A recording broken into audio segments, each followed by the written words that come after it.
Alright, now we got Scrap Brain. Now for this beginning section, you want to wait until that roller thing just passes that little corner.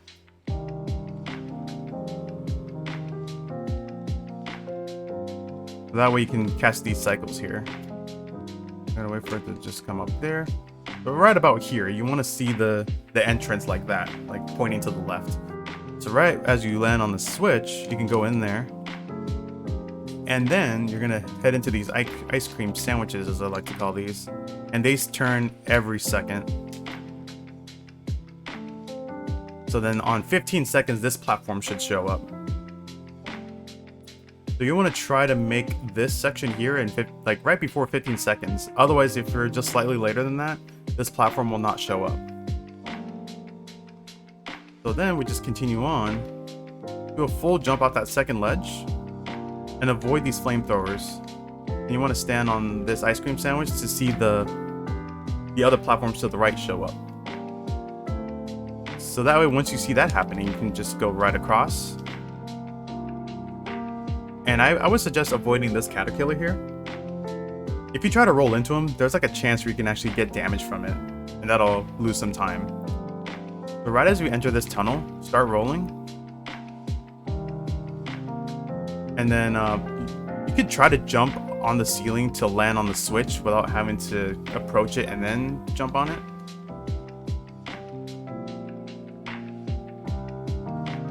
I'll just show that again.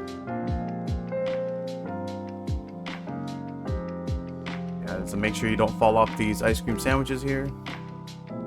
Make it up to this part right before 15 seconds. Do a full jump on that second step. Sometimes that shock can actually hit you, but it shouldn't really cost any time there.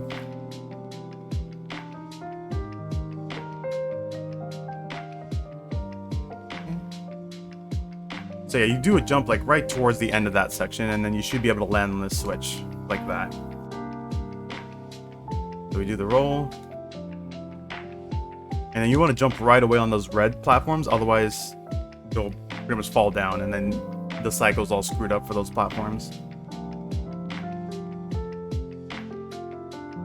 Next, for this section, you just want to kind of wait a little bit so you can avoid that flamethrower.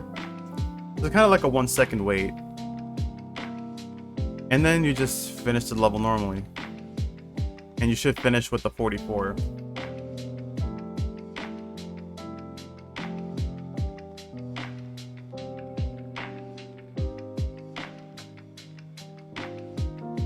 Alright, sorry, let's try it one more time. Yeah, just do quick jumps. And just pretty much wait about here where this first ring is. Just like a tiny turnaround.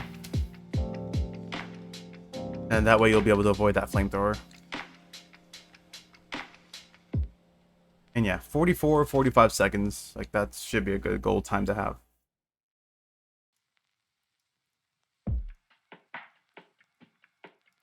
Okay, moving on to Scrap Brain 2. For this section, you just want to get up to the top here. For this spinning gear, you can actually jump on it on the right side, and Sonic will latch on. And you just pretty much make your way up to this top section here. Now for this flamethrower, when you damage boost off of it, it should send you to the right, like that.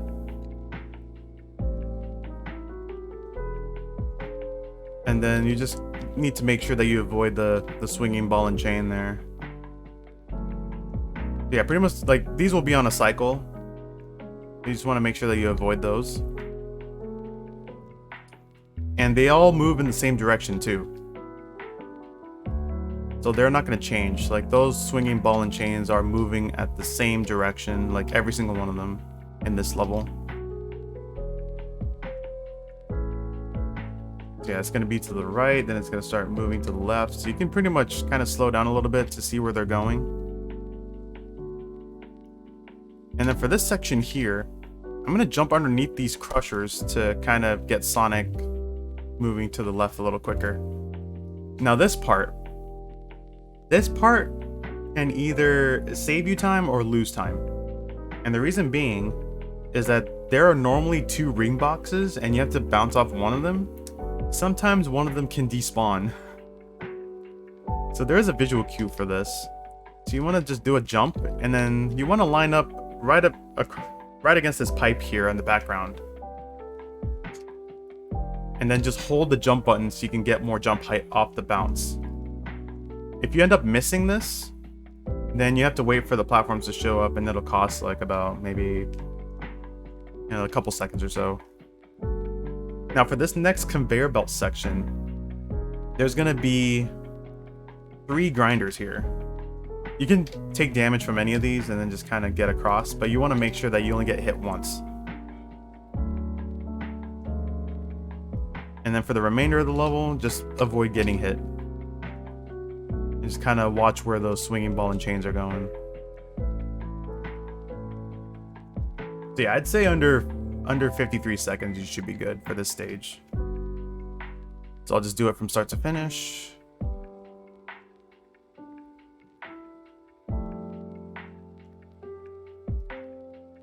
You should get damage boost to the right. There we go. And you want to avoid this gear. You don't want to land on that. You want to get on that second one and just kind of navigate your way through. Whoa, dear. Yeah, those swinging ball and chains could be in any direction, so just pretty much pay attention to those. It'll take some practice, but once you understand where they're going, then you should be able to handle it just fine. Now let's see if we can get this bounce off this monitor. Yeah, we'll just take damage from one of these.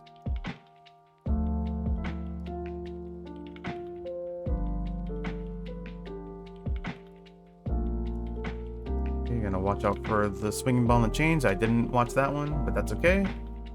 Still be a 52. So either way, it's still fine.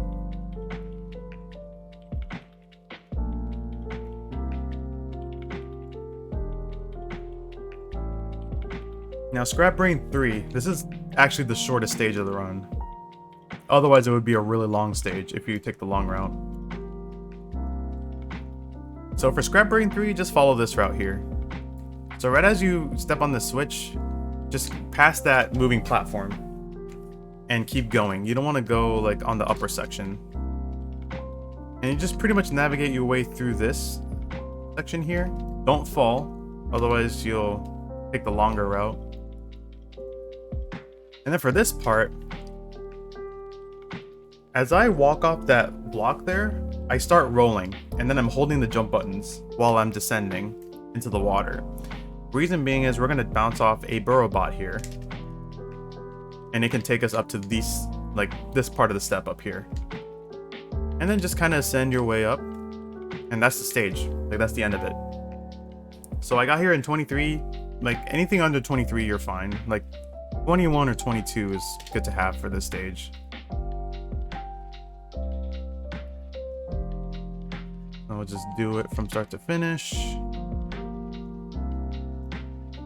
Oops, I didn't quite get that jump right. You can kind of note that I went right through that little ceiling there.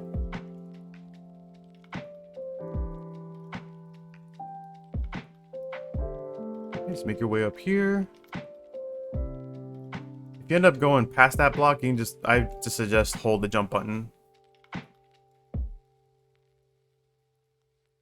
For being such a short stage, it can definitely be a little difficult to deal with.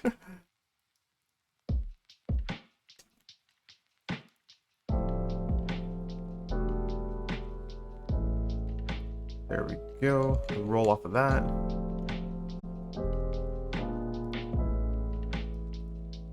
Okay, 22. That's alright. So for final zone, you just want to hold right at the start of the level. And then Robotnik will show up at the 4th piston here. So this is actually an RNG manipulation.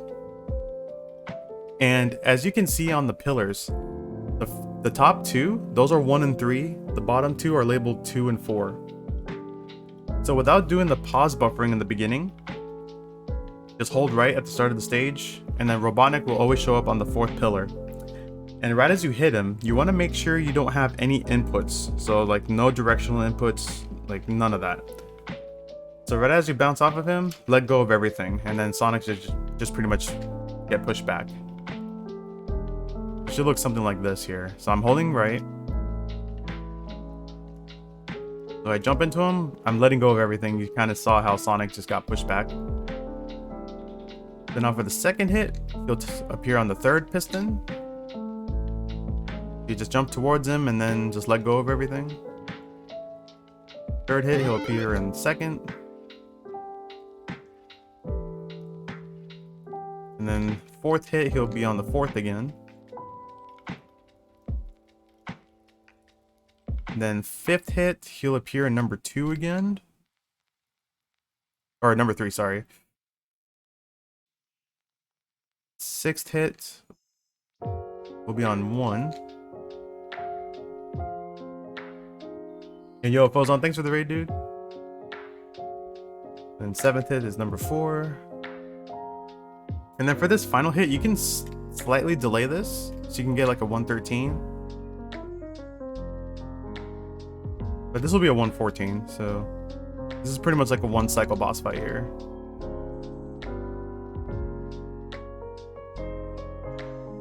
Yeah, that's a 113 because I delayed the final hit just slightly. But yeah, 114 is like the safer one. Now, if you want to go for a 112, there's like pause buffering strats that you can do.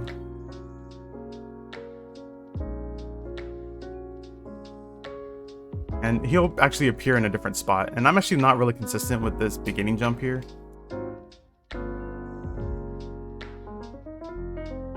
But he should appear in the second pillar right there.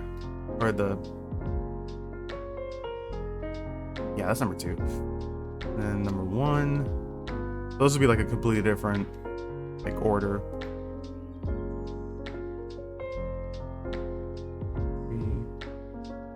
Okay, I think I might have said like the top one are 1 and 2. I meant to say 1 and 3, then the bottom is 2 and 4. So that's 2 that I'm hitting.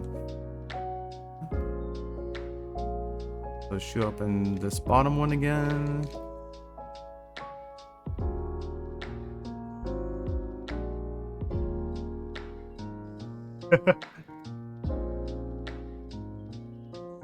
The more times you pause, the more consistent it gets. Yeah, like I don't really do that beginning jump mostly. But... And this last hit, this should give me a 112. And then you can also do that graphical glitch that really doesn't do anything. But yeah, that's a 112 right there. And that is Sonic 1 Glitchless, like pretty much how to run it.